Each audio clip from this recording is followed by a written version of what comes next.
He was just one of Charles' characters that, you know, people knew him, and everybody that knew him just said what a gentle, loving, caring man he really is.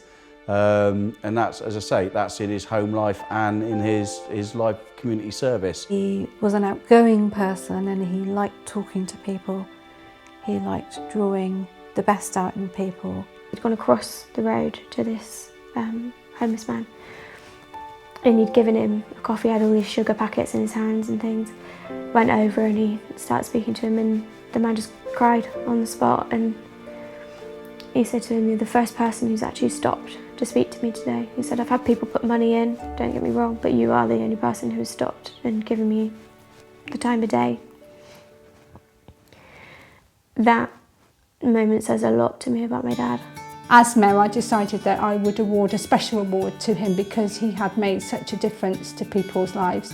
So we gave him a mayor's award for achievement. When we look back on time, he actually gave an awful lot back, and always felt, interestingly, that actually there would be not very many people at his funeral.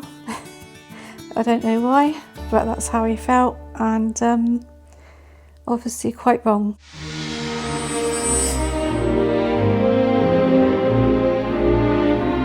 I started on the piano when I was about 12. My sister and I had lessons. The Kingsley bandmaster was conductor of this band.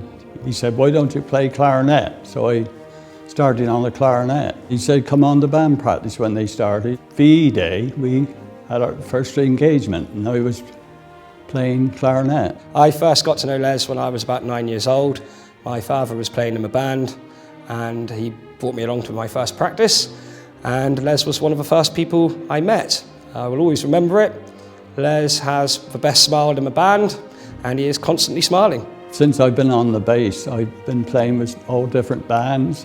Everybody won a tuba player, so we've been all over Europe with the Wessex Military Band. He's been in a band for 70 years. Your values and traditions as a band don't just appear, they come from somewhere.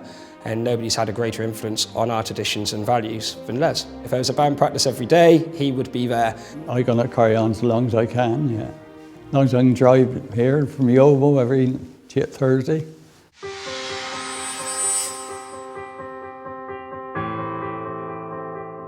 First moved into Windermere Close in May 2005.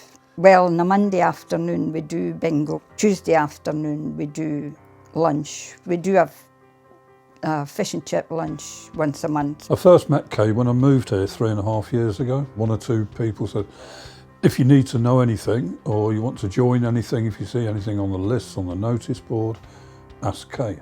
Christmas all started with my neighbour was on his own at Christmas, and I decided to give my family a Christmas to themselves, and I cooked for Ernie, but it turned out that year I think we had 5 of us, and now I think we've got 8 that come on Christmas Day. You can more or less take it back to years and years and years ago when there used to be the real meaning of the word neighbour. That's the largest thing that is missing to a large extent in today's life in communities. But when you've got a community with somebody like Kay involved, it's not missing, it resurrects. If somebody asks me to do something, if I'm free and I can do it, I'll do it.